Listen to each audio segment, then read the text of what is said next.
Hello, and welcome back to Jenna Gets Creative. It's no box art time. What's the no box art box? Well, it's a pretty simple art challenge. Step 1, pick a past art or craft subscription box. Doesn't matter what it was, as long as it's already gone out and you can find out what was in it. Step 2, match the supplies that were in that box as close as you can using the supplies you already own. If you are matching a box you did and you actually received that one, don't use the supplies that came in that box. Match them with other things. Unless you already owned that supply or you got it somewhere else as well or you've replaced it since, basically use another box or your own stuff. And step number 3, do the challenge. If the box you are replicating, such as a scrawler box, actually came with a theme or prompt, follow that. If it didn't, your challenge is simply use the supplies you've gathered, and only those supplies, to make something. Obviously, you can add sensible things like paper and a pencil if you need it, but don't go adding paint and markers that weren't in the box. So, this time around, we are doing Smart Art Box from April 2019. What was in the box? Well, this particular Smart Art Box had a Prismacolor Premier colored pencil set. They have the 12-piece set.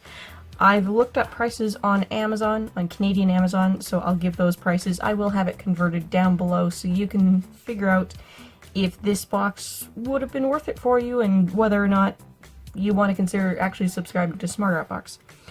On Canadian Amazon, the 12-piece set is $19.20 Canadian. Again, I will have that converted. And it has, as it implies, 12 colors.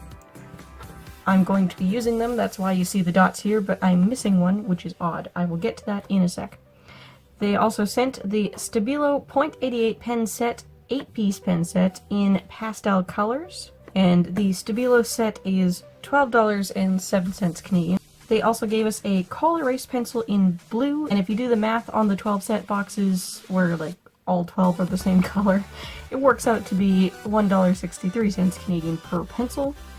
A Kum Dome pencil sharpener, that's a 2-hole manual sharpener with a cover. $5.28 Canadian from what I can find. Strathmore toned sketch pad, 5.5 by 8.5 inches. Based on the image on the Smart Art Box website, that was toned gray. Strathmore toned comes in tan as well, toned gray and toned tan. And in that size, the toned tan was the listing I found. It's $11.93 Canadian. So, what am I going to use to replicate this box? Well, I've never got this box before. I've also never got specifically a 12 Prismacolor set. I have larger sets. But since I've never got this box before, it's okay for me to actually use Prismacolor pencils. And here we go. Whoops. And here we go. This is as close as possible as I could get to Prismacolor Premier's 12 set. I say as close as possible because this one, Light Peach, PC927, is not in the 12 set. They have 918. I can't find that in my collection, which is really weird because all Prismacolor sets build upon themselves. The 24 has the 12 set plus another 12. The 36 has the 24 set plus another 12, etc. I purchased the second largest set about 2 years ago. The white and black are suspiciously long because I have multiples of these. I even looked at my old Scholars and tried to match this color in the 300 line. Still don't have it, so that's what we got. Almost the exact set. For the Stabilo fine liners in pastel colors, don't own them at all. So, I have 5 pastel/pastel passing colors in my Stabilo Tri-Plus markers, and to fill the gap, I'm also going to be using Zebra mild liners and a COPPA multi-liner.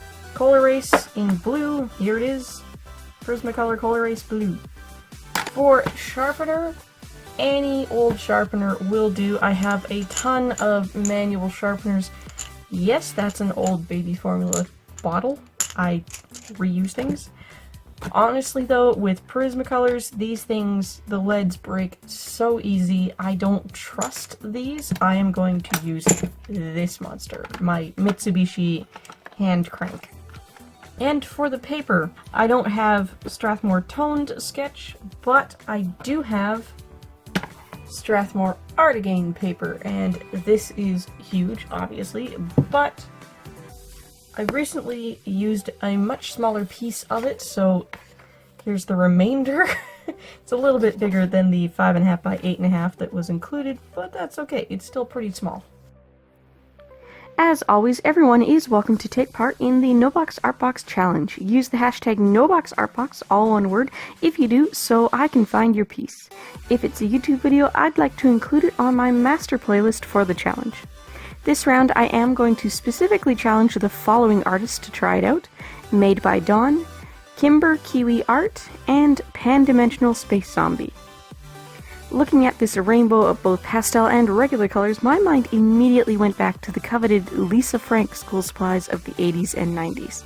They were extremely colorful, full of rainbow bubble letter text, pink and purple backgrounds, and absolutely covered in adorable stylized animals in natural and rainbow colors. She did all sorts of animals, including various wildcats, kittens, domestic dogs, particularly golden retrievers, and ordinary non-magical horses, typically bays, but she's probably most known for covering her work in dolphins and unicorns. All of this, of course, combined with the actual rainbows, fluffy clouds, stars, hearts, paw prints, etc. Naturally, this means I drew a unicorn in front of a rainbow with fluffy clouds. And the unicorn is green and blue. The hardest part about my decision here is how I'm going to put an attractive thumbnail on this video that accurately teases the artwork without looking like kid-directed content in January. Have you guys heard about all that, by the way? I'll link to Jackie's video over on the NerdECrafter channel. She has links in her video description to a petition and a place to send comments directly to the FTC if you want to take action.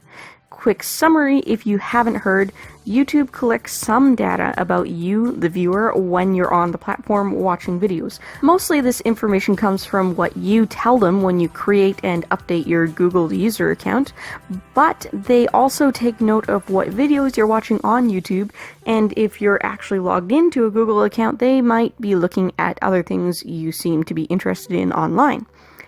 The reason for this is because they want to show you ads that you might actually watch all the way through and maybe even click on.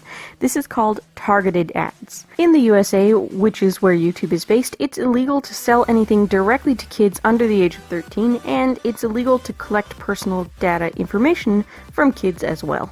The FTC, which handles advertising laws in the USA, sued YouTube over collecting data from minors and allowing targeted ads to appear on kids' content. Starting in January, YouTube will make major changes. Any video that's determined to be for kids will not be eligible for targeted ads, comments will be turned off, and a few other things. They keep promising creators that this doesn't mean videos will be demonetized. They're only turning off targeted ads, but let's face it, that's basically the same thing. By turning off comments, that means creators and audiences can't communicate directly on YouTube. This is bad for two big reasons. The first is simply the fact that although we creators can say, follow me on Instagram, follow me on Twitter, most of you won't. So then communication doesn't happen at all. The other big reason it's bad is because a big part of YouTube's algorithm revolves around video engagement, and if you're taking away comments, you're cutting out video engagement. Videos that don't get engagement don't get promoted as much, and videos that don't get promoted as much don't get discovered by new audiences. YouTube has already rolled out a feature for creators so we can self-report our videos as being for kids or not for kids, but they're also already testing the machine learning bot that will be released full force in January to double check and flag for kids content. If the bot thinks a video is for kids, it will get flagged as for kids, even if the creator already marked it as not for kids. Creators can dispute these flags, but the bot's decision cannot be reversed. I think what this means is they won't be fixing their mistakes if your video gets changed to for kids, then it stays that way, but they'll use disputes to figure out how to tweak the bot to do a better job? By YouTube's definition, a video is for kids if it's made specifically for kids under 13, or if it's made for a teen audience, but it's reasonable to expect that younger kids will also watch it. This basically means everything that belongs on the YouTube Kids app is for kids, but there are gray areas, and the gray areas are what everyone else is worried about. The gray area is things that might be overly appealing to kids. YouTube has listed examples, and these examples include lots of bright colors in video thumbnails, and video content that involves anime characters and toys. See why this could be a problem? The arts and craft community in general is worried. We do bright colors. We do fan art of anime characters. We have collectible figures of characters in our backgrounds. We review art supplies and craft kits. Doll transformation channels are already being hit hard by the 4Kids flag bot. Craft channels are looking for other ways to earn an income next year because they don't expect to have ads play anymore. Game channels that focus on games rated E for everyone, such as Minecraft, Kingdom Hearts, and most of the family-friendly Nintendo titles, are worried that their content will be appealing to kids, even if their intended audience is adults. Educational channels handling subjects that aren't exclusively presented at a university level are worried that their content will be seen as for kids. The problem here is that YouTube isn't considering creators' intent, and the FTC doesn't seem to understand that adults enjoy things that aren't rated R. Yes, by the way, this does affect all channels, regardless of what country the creator is in. What matters with the FTC issue is that YouTube itself is based in the USA. And no, simply making sure your Google account says you're an adult and watching your favorite creators a whole bunch doesn't tip the scales in their favor. YouTube doesn't actually care who's watching the videos. They care who they think might be attracted to watch the video. So what can you as a viewer or fellow creator do to help? Speak up. Go over to Jackie's videos, sign the petition, leave a comment for the FTC. Be heard. Send tweets and other messages to YouTube's accounts all over the place.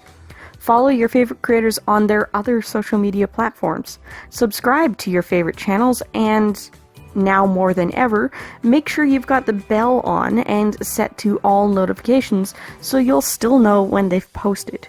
If you're financially able, buy merch from your favorite creators, give them a tip on their Ko-fi account, hire them on Fiverr, or support them on Patreon. Whatever they've got going on, if you're willing and able to support them, now is the time. If you're not able to give money, that's okay. Watch their content without ad blockers. Follow them on other platforms. Interact with their videos by hitting like and leaving comments so YouTube is more likely to promote their video. Share their videos with your friends. But I'll get off my soapbox now. Thanks for sitting through that. I hope you'll consider doing your part.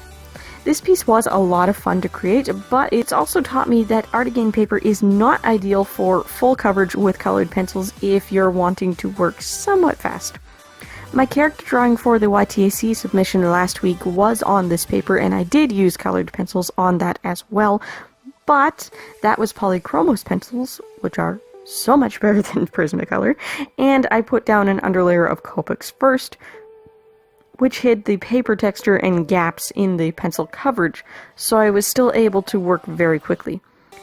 By the way, that's not a technique I would recommend using if you're selling your originals, because Copics and other alcohol ink markers aren't light fast, and just because the pencils you're using over top of it are light fast doesn't mean you're solving that problem.